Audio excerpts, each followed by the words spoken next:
Hi everyone, welcome back. I'm Michael Sandler, your host on Inspire Nation. If you've ever wanted wisdom and guidance from Hawaiian elders, then do we have the Bowl of Light show for you. Today I'll be talking with Dr. Hank Wesselman, anthropologist, best-selling author, and the author of a breathtaking look into Hawaiian wisdom, The Bowl of Light. And that's just what I want to talk with him about today, about ancestral wisdom from a Hawaiian shaman and how to use it in our lives. That, plus we'll talk about blue mists, lunar red rainbows, the Stuarts and the Pharaohs, the importance of a walking stick, and what on earth does chicken skin and open for business have to do with anything. So welcome to the show, Hank. Are you ready to shine? I am, Michael. Here I am. Woohoo! So before we dive right into things, I want to go back into your past just a little bit. How'd you end up going from zoology to anthropology?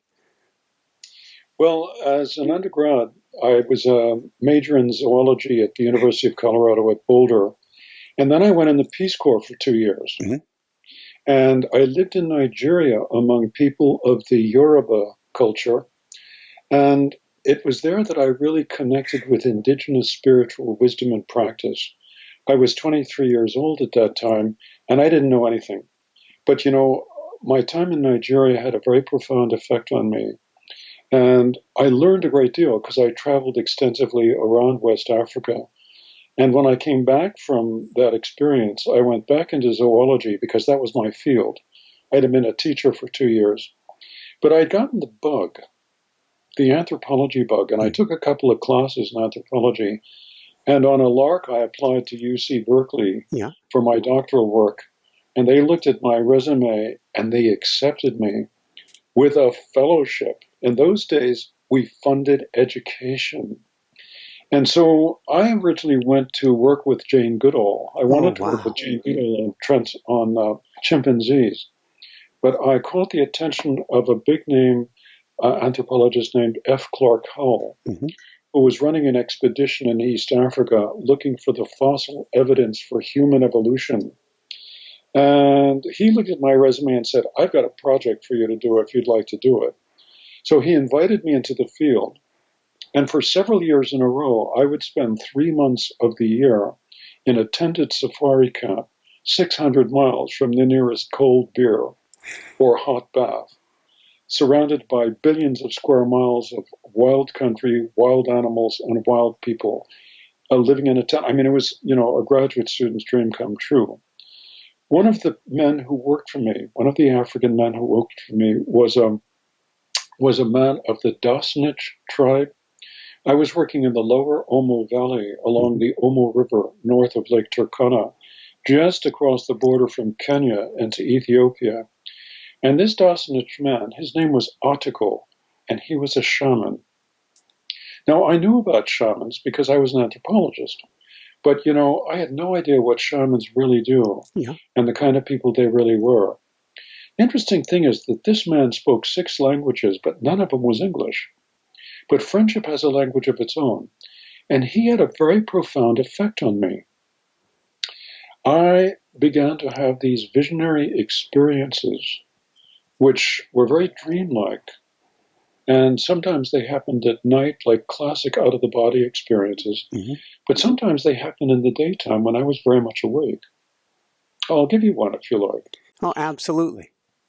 And I remember one day we were excavating a site which was a little over 3 million years old. We were excavating the fossil remains of the animals who lived at that time, and scattered among them were the fossilized remains of an early human called Australopithecus. Well, I began to get this feeling one day in August that I was being watched by something. Now, people have written about this. Larry Dossey wrote about it in his book, One Mind. This feeling that you're being watched by something. Now, this is a kind of creepy feeling when you're hundreds of yards from the Land Rover, and there are lions, there are leopards, there are buffaloes, there are hyenas, and all of them are dangerous.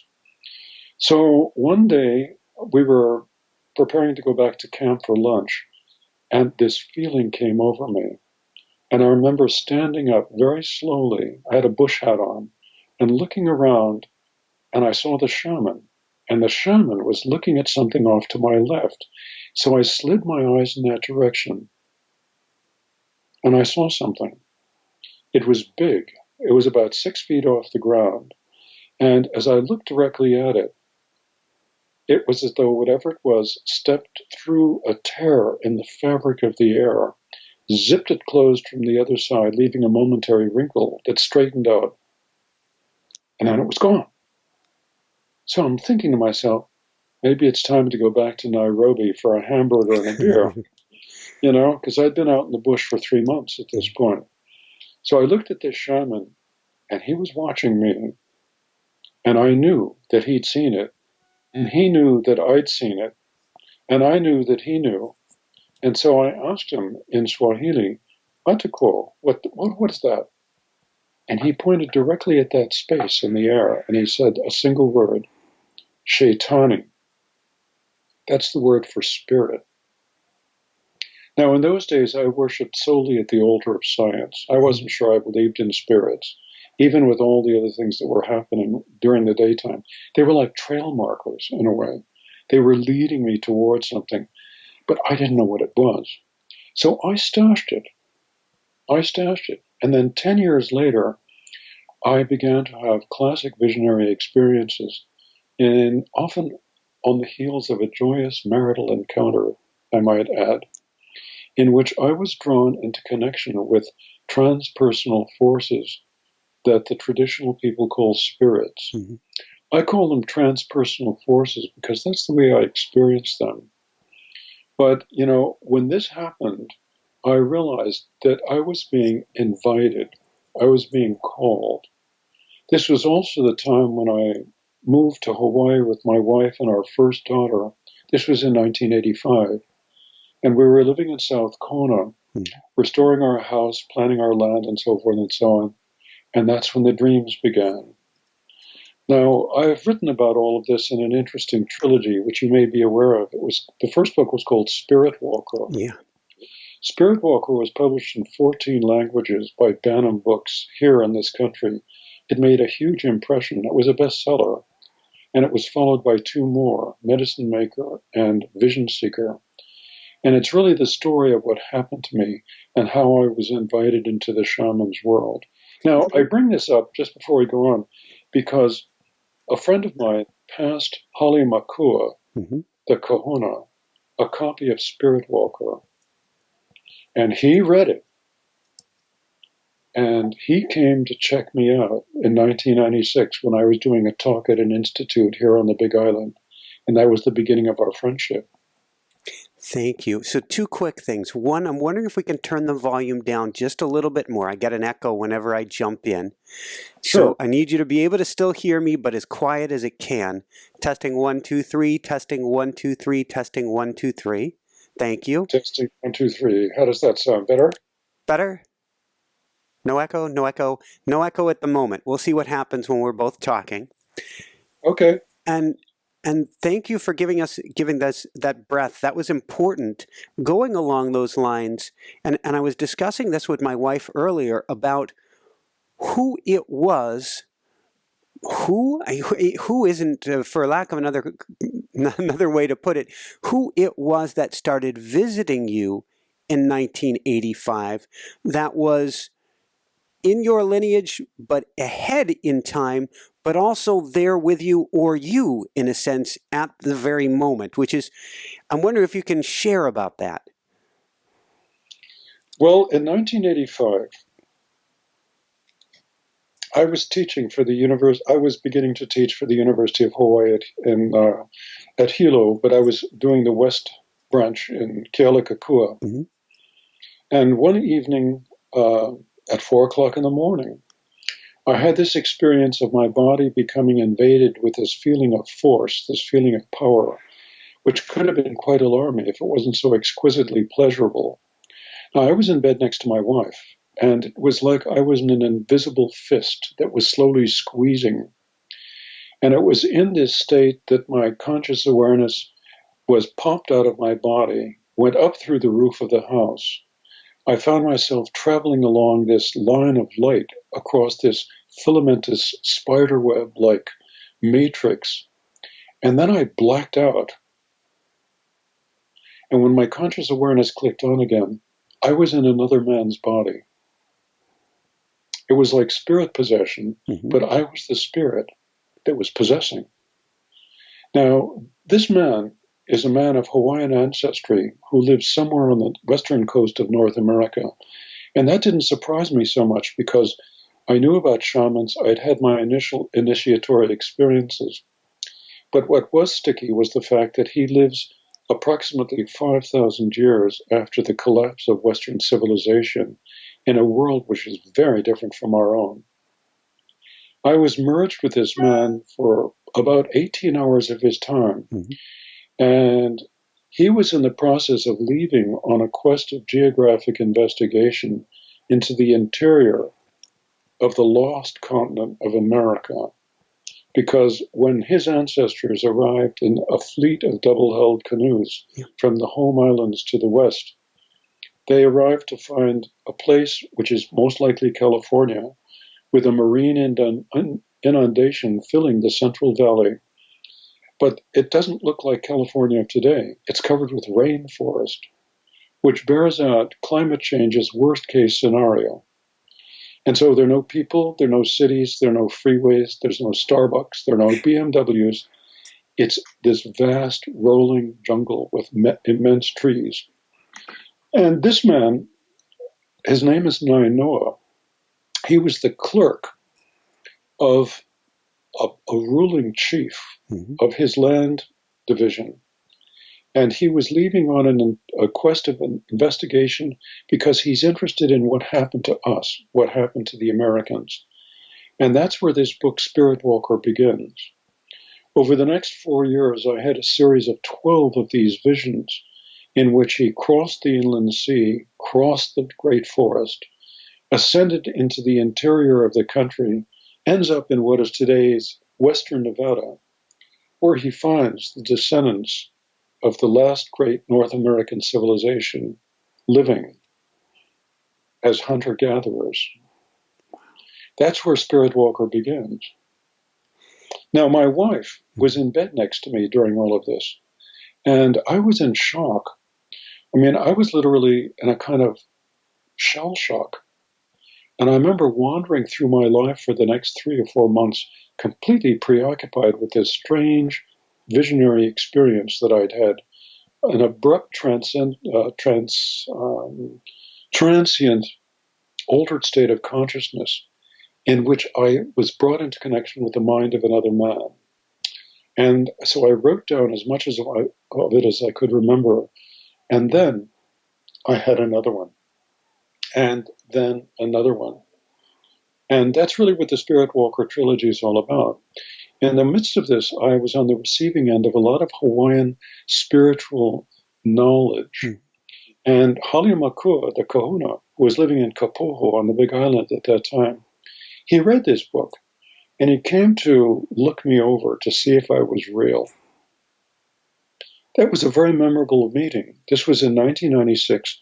I'd been invited to, I was teaching in California at that time. I was a university lecturer and so forth and so on. And I'd gone back to Hawaii for Christmas with my family, 2 daughters then, and my wife. And I was invited to give a talk at this institute in Waimea. And I was just about to launch into a rather academic talk about the transformational community, about people like you and I, and people like your listeners and my readership. And the door opened, and in walked this big Hawaiian man. Now, I'm 6 feet tall, and Makua was easily half a head taller than myself, with a carved walking stick, a big beard down his front, big ponytail down his back, flashy aloha shirt. And he was introduced to me. Now, I'd heard about this guy for years, but, you know, he didn't talk on the phone until he had his cell phone, which he loved. And you couldn't just call him up on the phone and say, gee, I'd like to talk to you, because he didn't do stuff like that. He was a spiritual elder. So Makua was introduced to me, and he brought, I think, 6 or 7 Hawaiian men with him, members of the Hawaiian Spiritual Warrior Society, and they had their wives with them. This was very reassuring to me because I realized I wasn't going to be turned into a pillar of salt at least not that day. So after our introductions, I did what you and I did before we started this show. I breathed. That's an alignment. That's in alignment with what Hawaiian culture is all about. You breathe, and your words are carried on the breath of life, the ha. So I gave a talk, and it was a rather academic talk, and I watched Makua tracking at me, and all these Hawaiians were watching me as well. That was a little nerve-making, you know?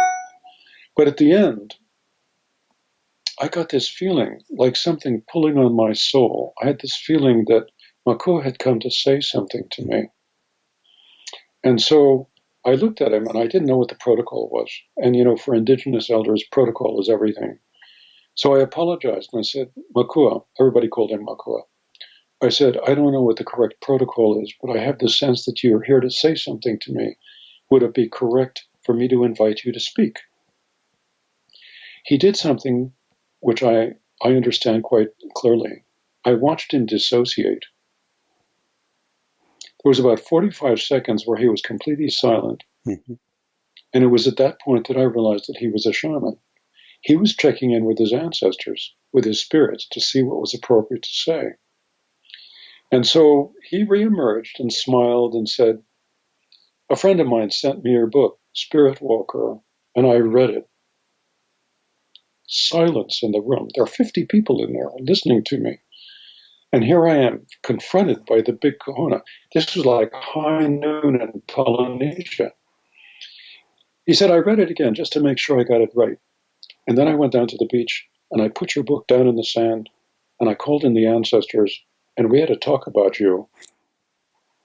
Silence. He said, the ancestors asked me what your name is, and I told them your name is Wesselman, Hank Wesselman. And he laughed. And he said, ancestors told me I wasn't pronouncing your name right. They said, your name is Wesselman, that you're a vessel, like the canoe. Now, I'm saying that from a place of sharing, not from a place of ego, because it revealed something about how he felt about coming into relationship with me. And he said, ancestors told me to tell you that you're one of the light carriers of aloha, and it's your job to keep writing. You're making my job easy. Well, the room, the tension release in the room was palpable. You know, people were actually weeping because it's so rare for an Indigenous elder to endorse an outsider who had written about Hawaiian culture through this book, Spiritwalker. And this was the beginning of a very interesting friendship. He approached me during the socializing that happened afterwards and said, we should have a meeting before you leave the island. Now listen, when the big kahuna says you're going to have a meeting, it happened on the last day of the year, on the 31st of December in 1996. And we met at the crater of Kilauea in Volcano National Park. And my wife was there as well. And we got to know each other during a long afternoon. And at the end of that afternoon, he gave us a gift. He gave us a bowl, a simple carved wooden Hawaiian bowl. And he said to us, this is your bowl of light. He said, when each one of us comes into the world from the great beyond, our higher self, what we Hawaiians call Aumakua, with a capital A, the higher self divides, and it sends in a bowl of its light, a seed of its light, that takes up residence in a new embodiment for a new lifetime.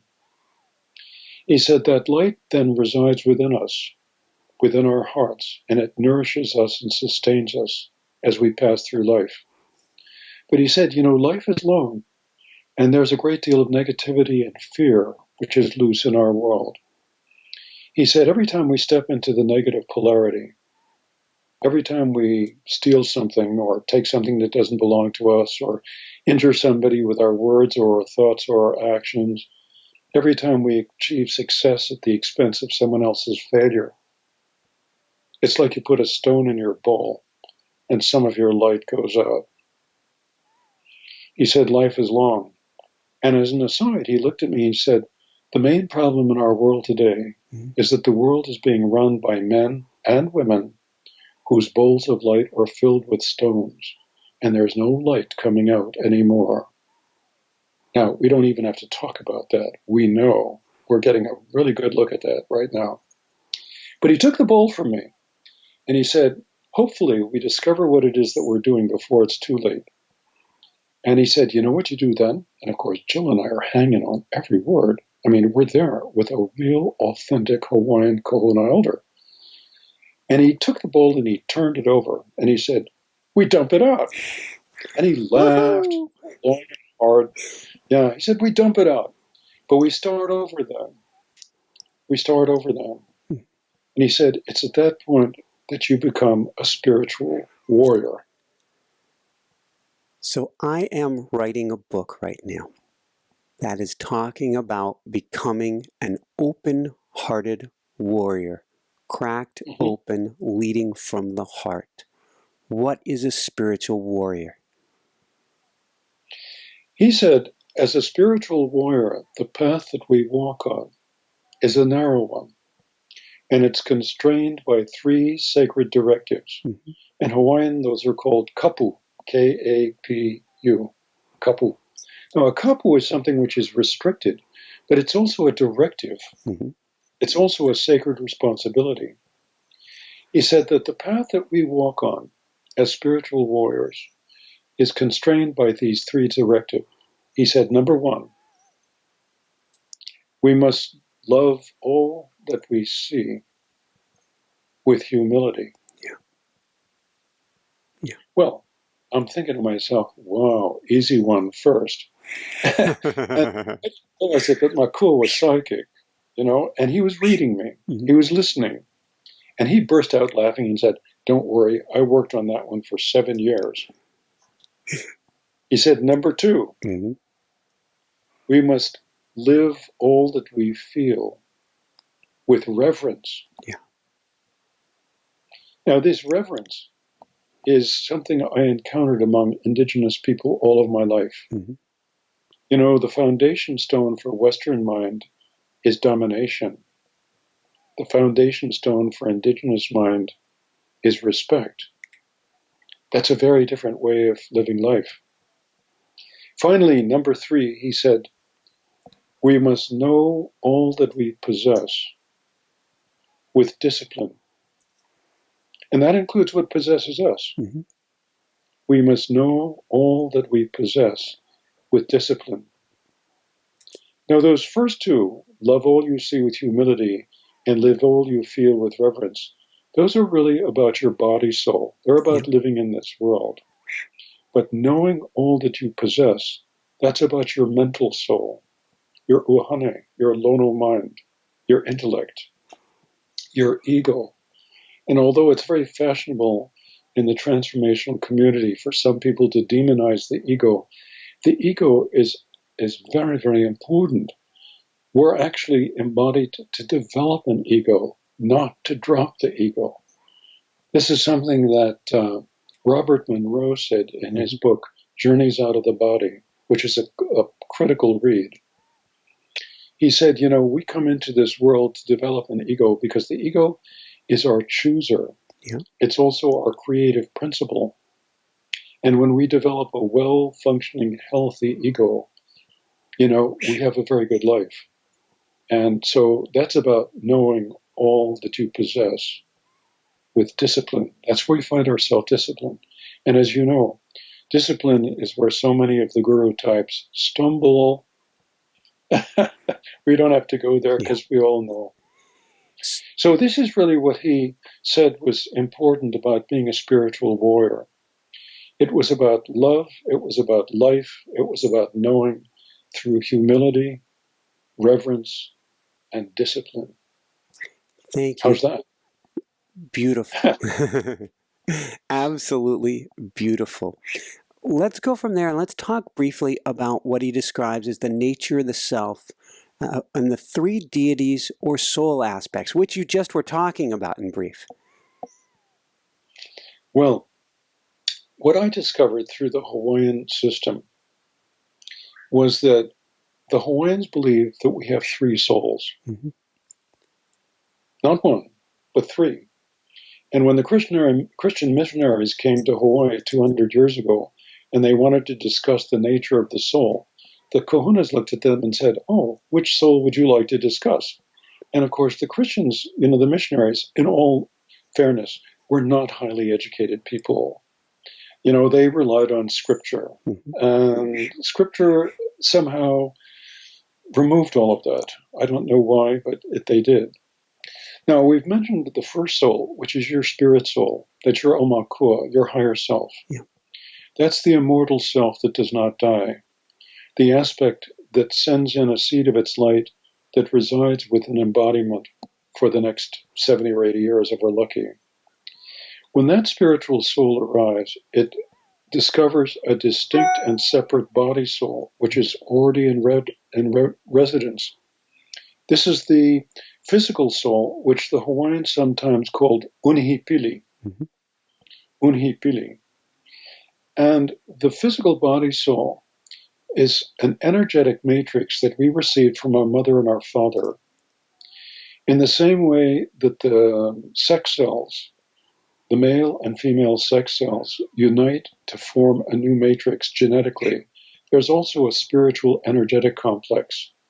And this is how the inception of the energy body comes into being. Wow. Within and around which the fertilized egg grows into an embryo, mm-hmm. which grows into a fetus, which is ready to be born. So when the incoming oversoul seed enters a body, it encounters this distinct and separate soul, which is already there. So the first job of the incoming oversoul is to achieve a successful relationship with this physical body soul. And the body soul has very distinct functions. It's the source of our emotions and feelings, mm-hmm. which is why some people like Deepak Chopra call it the emotional body, or it's sometimes called the pain body by Eckhart Tolle. Yep. It's the source of our memories. It's the interface between ourself and the other, the inner world in which we dream, think, and feel, and the outer world in which we act. Yep. It's the aspect of ourself that perceives. It's the aspect of ourself that runs and restores the physical body. So all those things, those qualities that we think of as physiology, they're all functions of evolutionary software that came with the physical body that we're currently residing in. It's also the source of let's put it this way, it can reason, and it can reason logically. It's the aspect through which the shaman finds that doorway into the other world. Mm-hmm. And like a good servant or a good personal computer, it does what it's told. It's the enabler. And who tells it what to do? This is the third soul, the mental soul. And we develop a new mental soul, a new ego, a new intellect in each life. The mental soul is the aspect of ourself that thinks, analyzes, integrates, practices discernment, sometimes judgment. It's the aspect of ourself that makes decisions. Mm-hmm. It's our inner decision maker, which means it's really our inner chief. It's the one who knows all that we possess and develops self-discipline in response. It's also the source of our intentionality. It's the source of our creative imagination.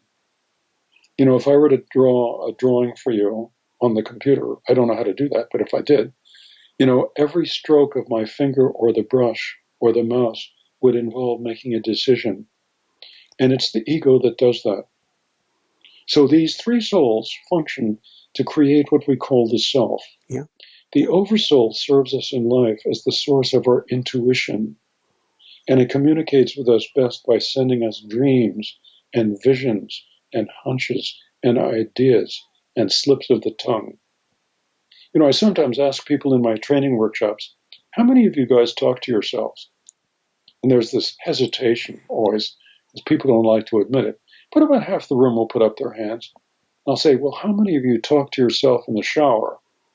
And again, the hands will go up. And I'll say, who are you talking to? Well, I'm talking to myself. Yes, but which self are you talking to? See, you've got an open channel to the higher self through that seed of light that resides within your heart. It's like an open microphone. And it takes a little getting used to at first, because you realize that every thought that we think, every emotion we feel, every word that we speak, every action we take, every relationship in which we engage is actually being monitored 24/7 by the unseen world of spirit, by our own higher self. Which means, Michael, that privacy is truly an illusion. Think about that the next time you have an impure thought. But the higher self, the oversoul, does not judge. It never tells us what to do, but it will provide us with information in response to our need to know.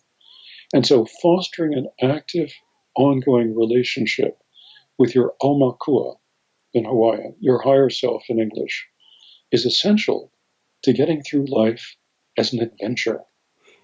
Woohoo! We just made, we recorded it this weekend, an automatic writing program, and we're working on a book to help you get in touch with your higher self, with your higher soul, and get the words to flow. And I had never made the connection to now, because I didn't know this, that it's the aumakua that we're getting in touch with. I'm going to turn up the sound just a little bit for me. Again, the aumakua, again. Oh, what I was saying is that we have another, where we just filmed this weekend a program for helping people to do automatic writing, to get in touch with their higher self, to get in touch with their highest spirit in order to bring these words down. I didn't realize about the three souls, and that this is really the aumakua we're teaching people how to get in touch with. That's true. What this reveals is something else, that people who are shamanists, if I can use that word, I consider myself a shamanist. People who practice the shamanic path, who walk the shamanic path, never call themselves shamans. It just isn't done. It's considered to be spiritual arrogance. But people who follow the Buddha's teachings call themselves Buddhists. People who follow the way of Taoism call themselves Taoists. So I think we can call ourselves shamanists. Shamanists, have this ability to go into trance very easily. When we think about the shaman, most of us tend to think about a masked and costumed tribal person dancing around the fire in the dark, involved in some mysterious and naive ritual, accompanied by drum beats. But inside that cultural shell of mask and costume and ritual, there's an individual who has a very real set of skills. All true shamans are masters of trance. Now, sometimes they discover this as children. I did, but I didn't know what I was doing. Sometimes they discover it as midlifers. Sometimes they discover it as elders. But they have this curious ability to re-geography, to relocate their conscious awareness into a parallel world, the spirit world, the dream time. And the first thing they discover is that this dream time is inhabited. It's inhabited by these transpersonal, Aboriginal people called spirits, or dreamtime heroes. And through relationship, through coming into relationship with these spirits, shamans are able to do various things, initially on behalf of themselves, and then increasingly on behalf of others and members of their community. Healing work, for example.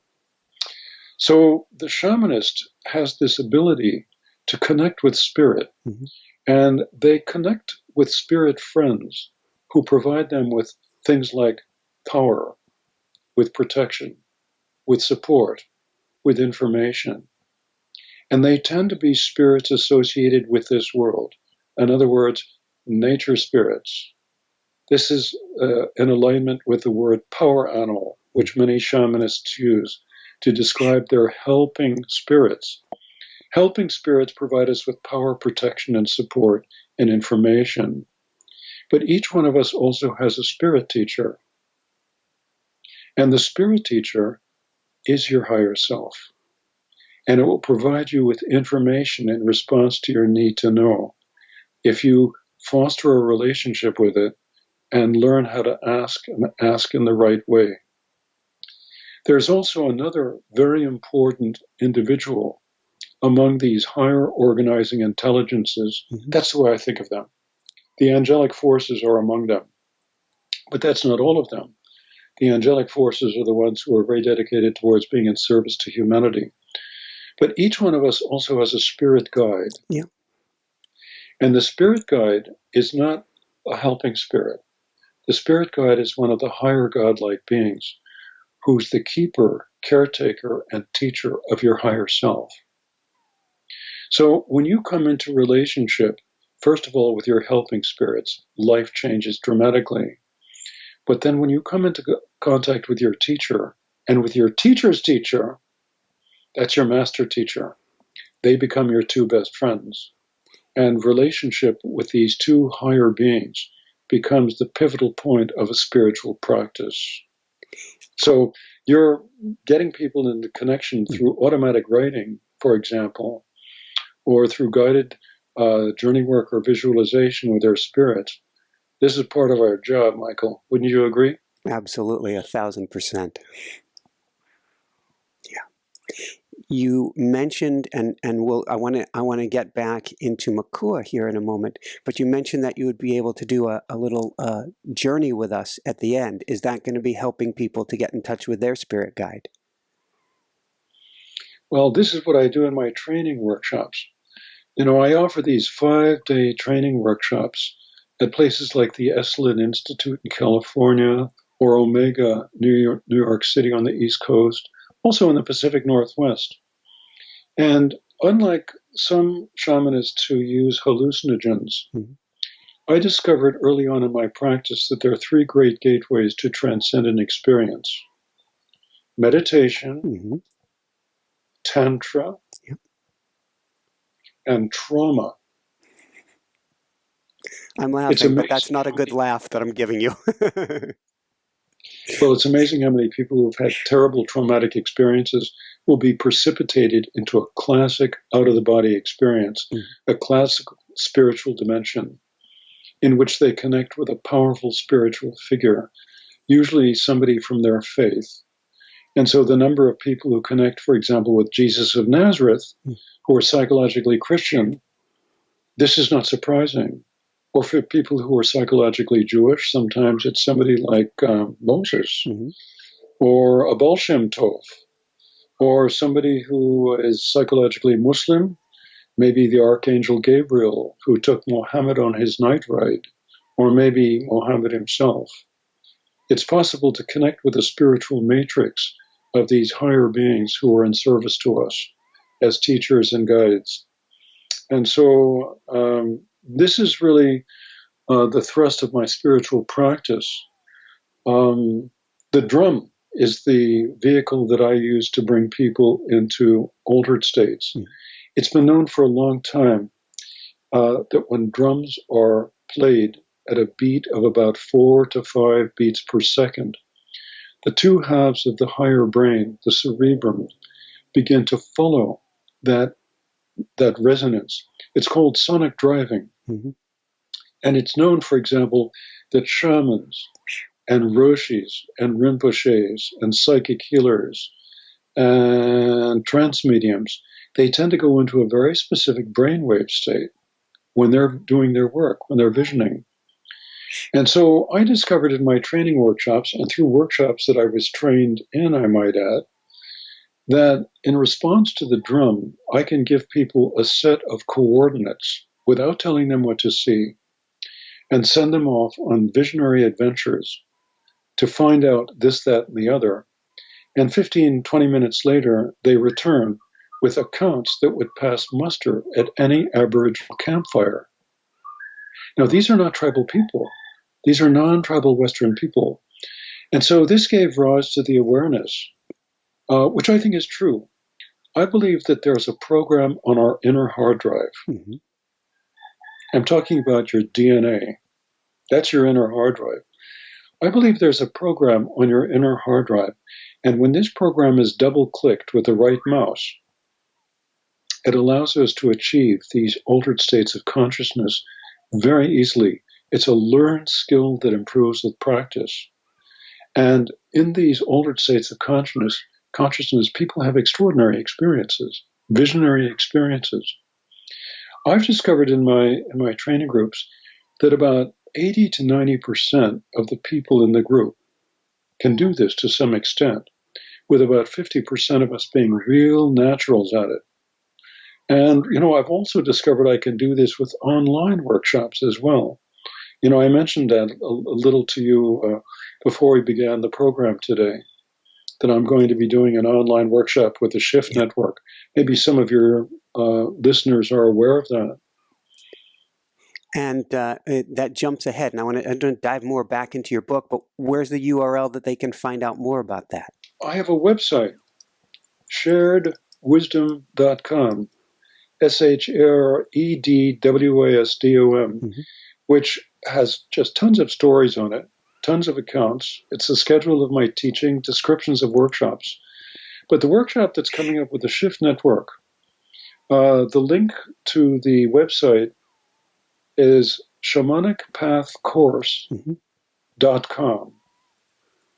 Shamanicpathcourse.com. And by going to this website, people can really have a look at what it is that we're going to do over the next 7 weeks. We're going to meet every week, starting this Thursday, January the 4th, for 2 hours, in which I will converse with a host for about 25 minutes. Then we get out the drum, and we do it. And we do it over the phone. It's been very, very successful. And then there's recap at the end. Then I have a half an hour of live question and answers with people from all over the world. And then people have breakout groups for the last half hour where they can connect with others who are taking the workshop in order to compare notes on what they've received. Shamanicpathcourse.com is the web.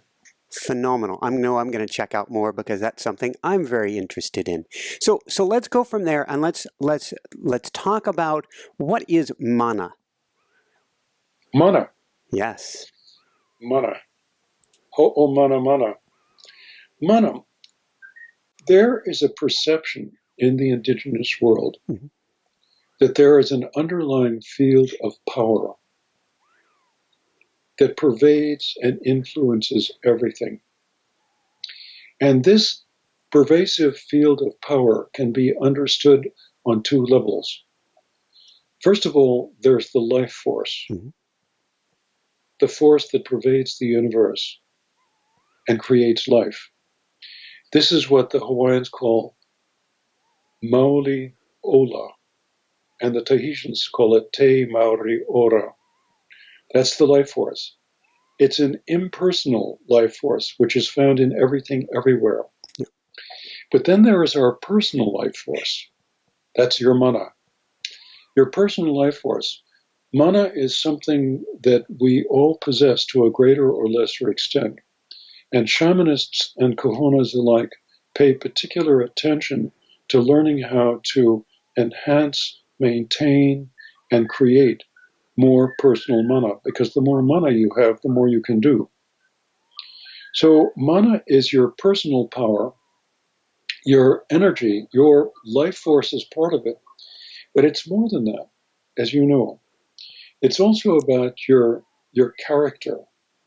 It's also about your prestige. It's about your social standing.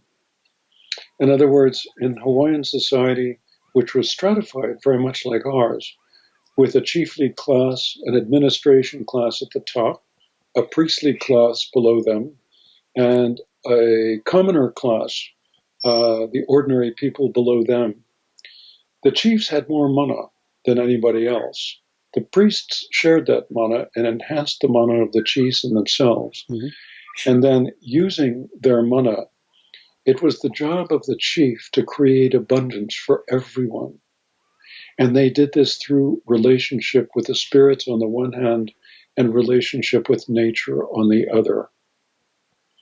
The true chief is a master of themselves. The goal of the chief is to achieve mastery.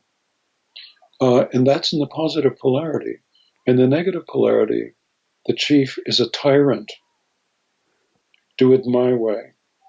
We don't have to talk about that because we're getting a good look at that in our current political sphere in this country.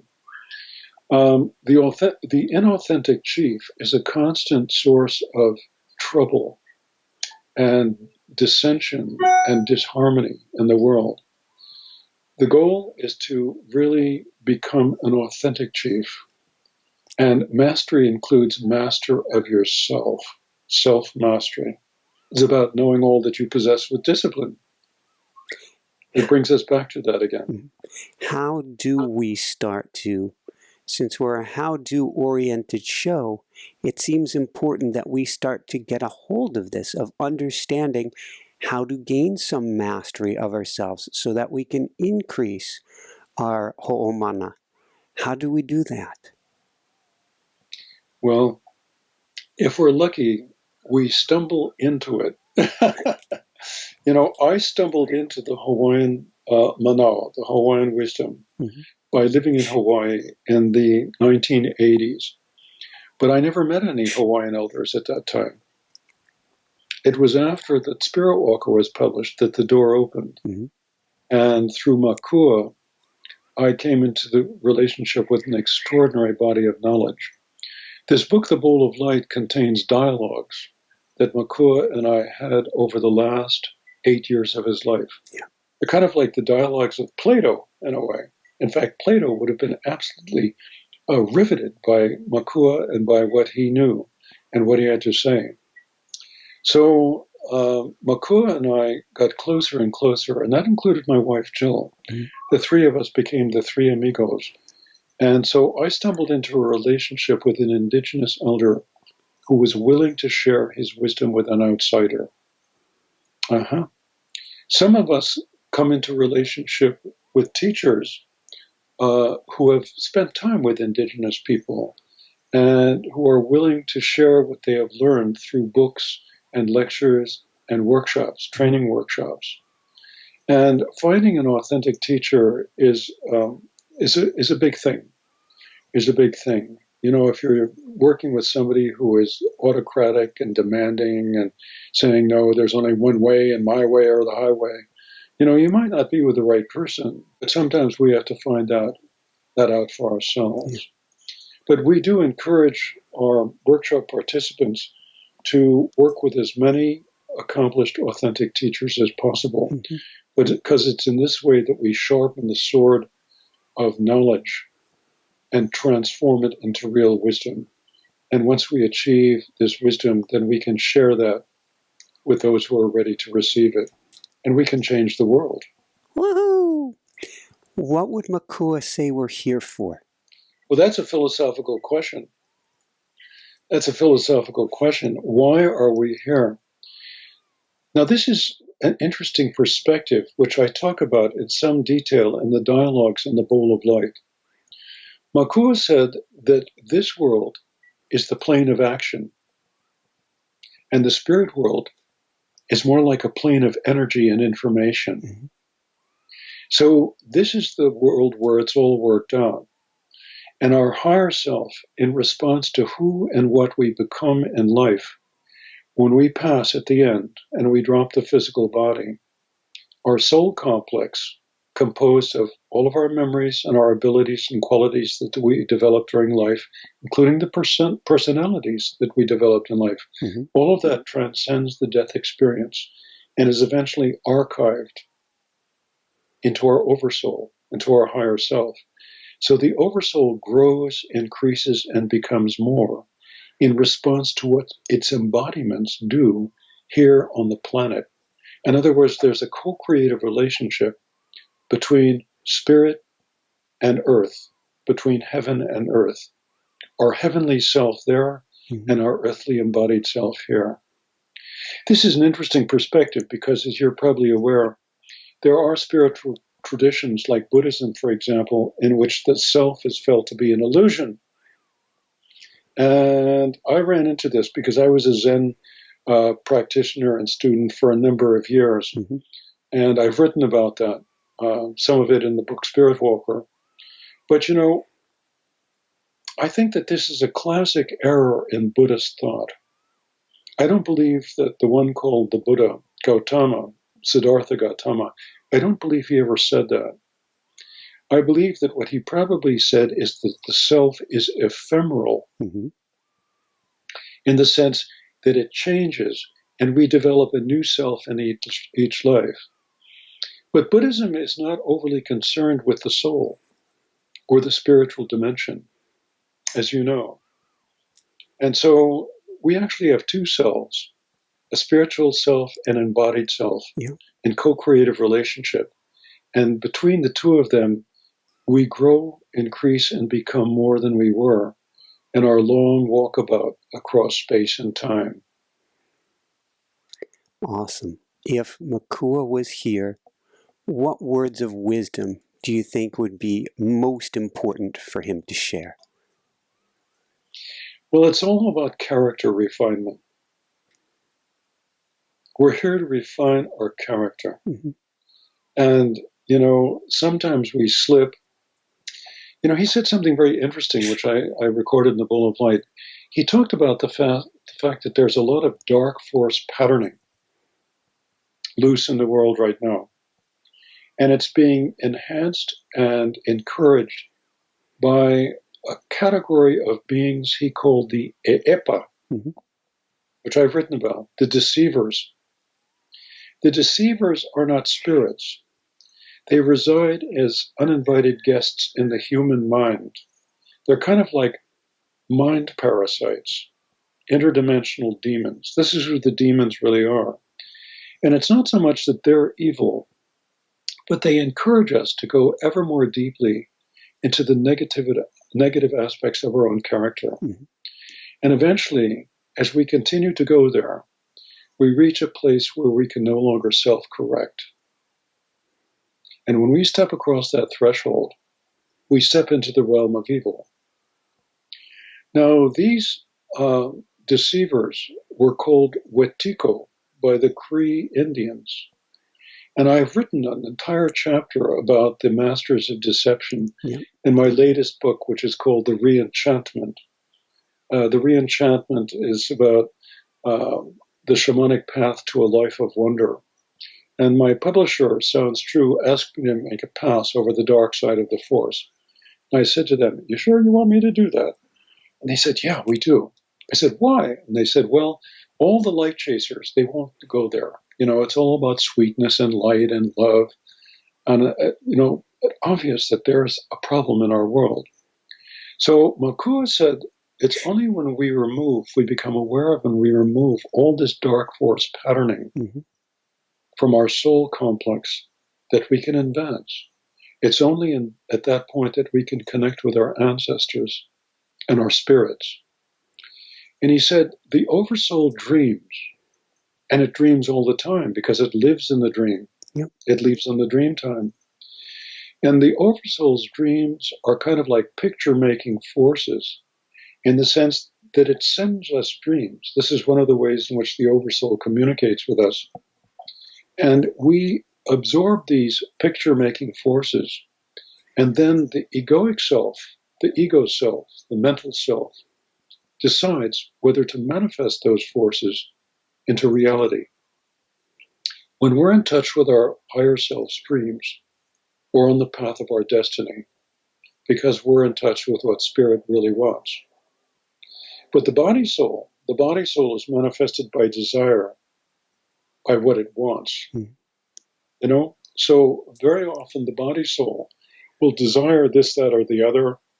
And, if we're subject to our body soul's desires and needs, this can lead us astray.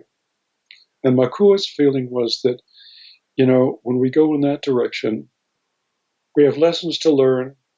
That's where we learn our lessons. And we place ourselves strongly within the forces of the fates. There's a difference between fate and destiny. So on that note, thank you. We always like to give, before the end of the show, as we start to wind things down, homework for people to do. So I want to take off my coaching hat. and I want to put my hat on you, and I'm wondering what homework assignment you would give people to help people on their path. Well, I think when we turn our attention towards, first of all, our character refinement, and secondly, when we understand that we have transpersonal friends who want the best for us, we learn that they're not allowed to mess with us. They're not allowed to get involved with our lives unless we invite them to.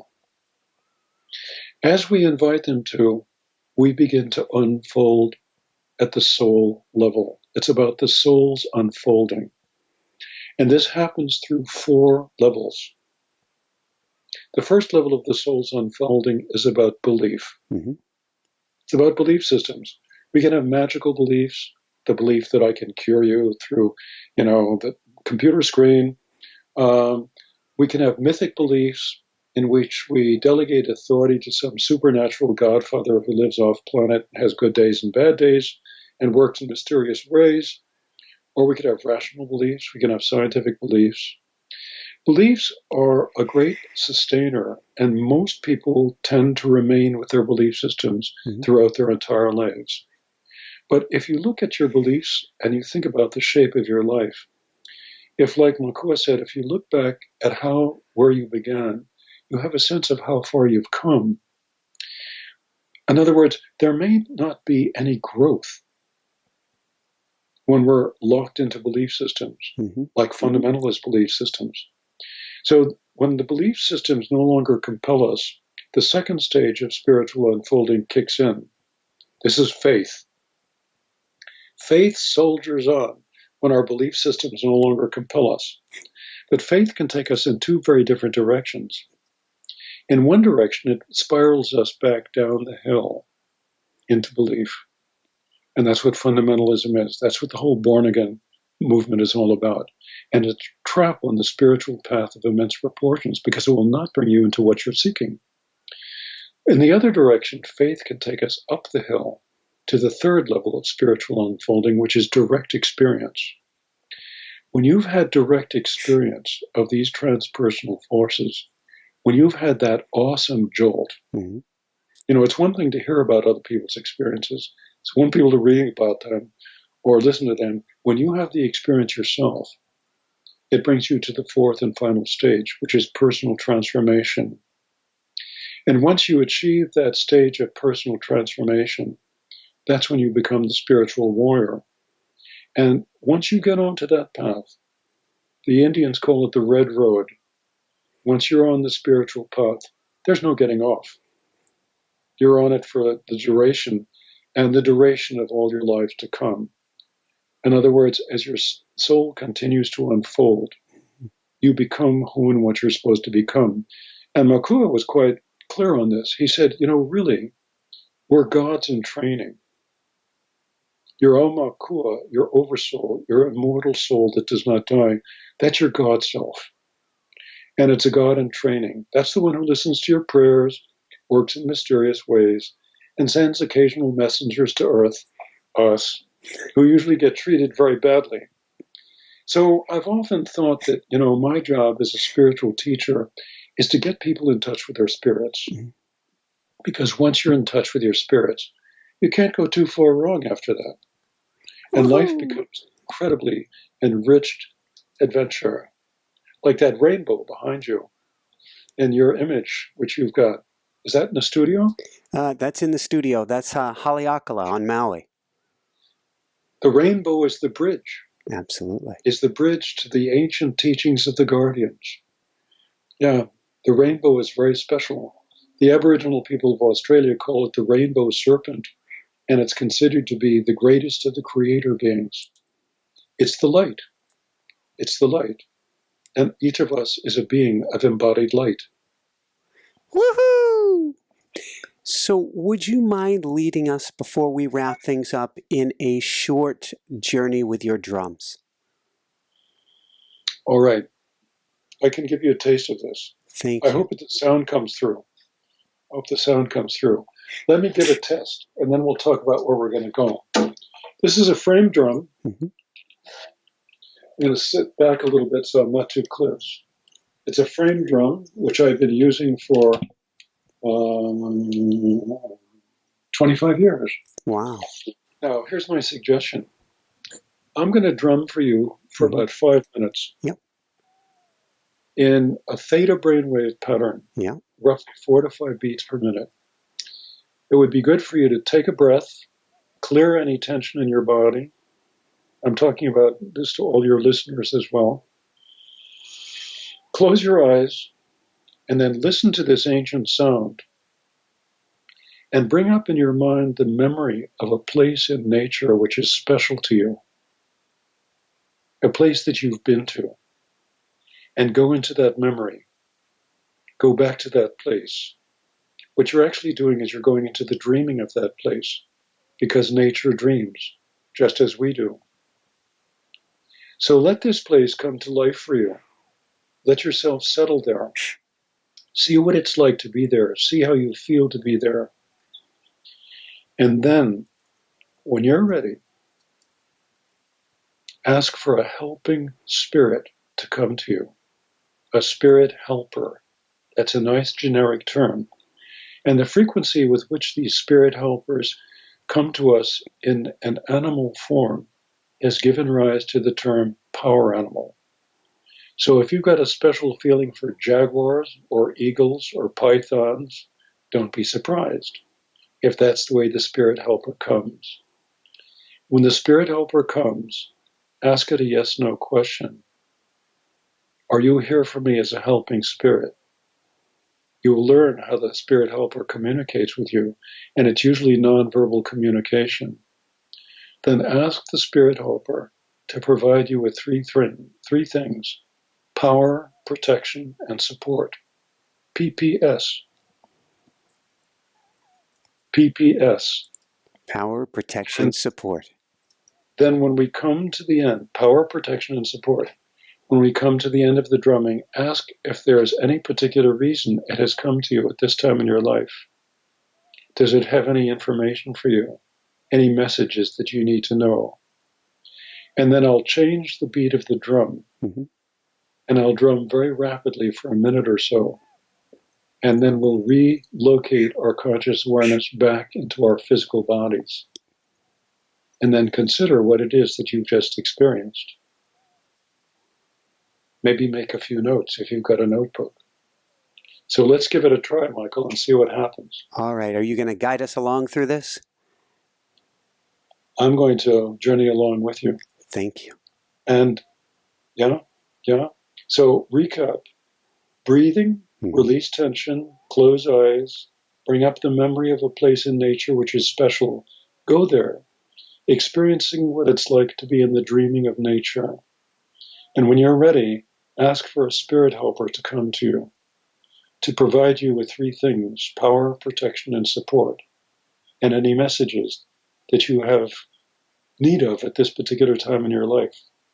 Ask it to be your spirit friend from now on. Yeah. Beautiful. And if you're driving down the road, do this once you get home so that you can get your eyes closed. Okay, and if you're driving in a car, turn the volume down, because if you're driving in a car, that's not the time to go into trance. Thank you. Okay, let's see what happens.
Thank you so, so much, Hank. Before we let you go, where can people go to find your beautiful book and to find out more? Well, all my books are on Amazon. You could go to your local bookstore as well, and if they don't have it, they'll order it for you. I believe in supporting our local bookstores, so we have a local bookstore here in South Kona. But I have to confess, I do go to Amazon, and all my books are there.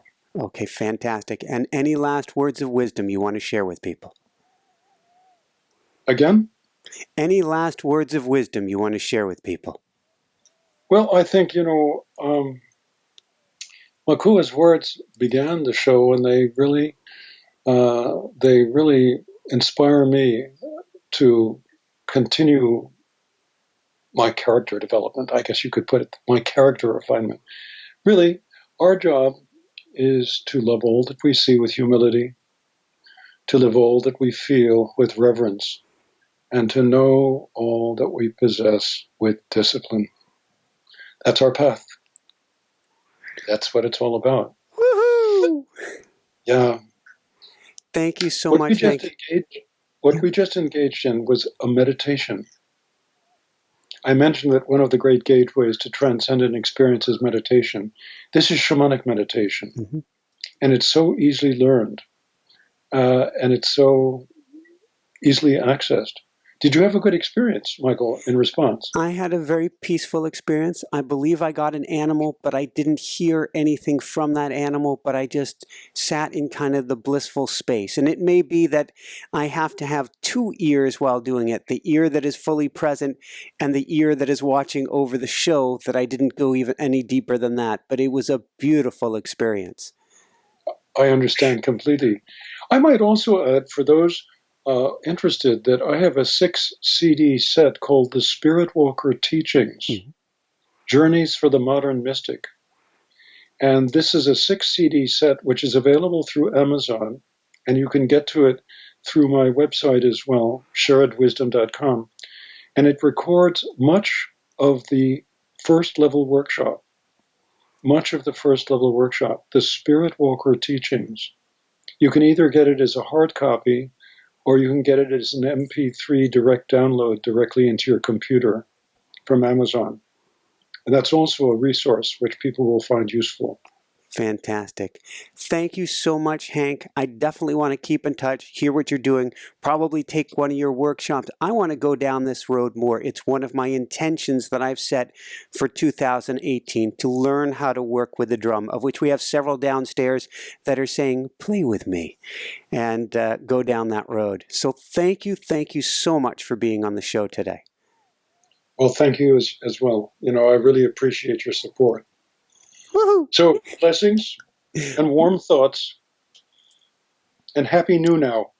Happy New Now as well. So for everyone out there, this is Michael Sandler saying, be well, have fun, get the bowl of light, and begin using Hawaiian and Indigenous wisdom today, and shine bright. Woohoo! Thank you so much, Hank. Okay, Michael, blessings on you and your work in the world. Thanks for what you do. Thanks so much for watching. If you enjoyed it, be sure to like below. Also, leave your comments. Have some real fun with it. Subscribe to our channel where you're going to get more great videos, more interviews coming up. And check out our website, inspirenationshow.com. That's where you'll find tips, blogs, information, videos you won't find anywhere else, and useful and helpful resources to really help you kickstart your life and to shine bright. Thanks so much again. Thank you for your support. Like, comment, subscribe. See the website. Thanks so much and have fun. Of course, shine bright. Woohoo!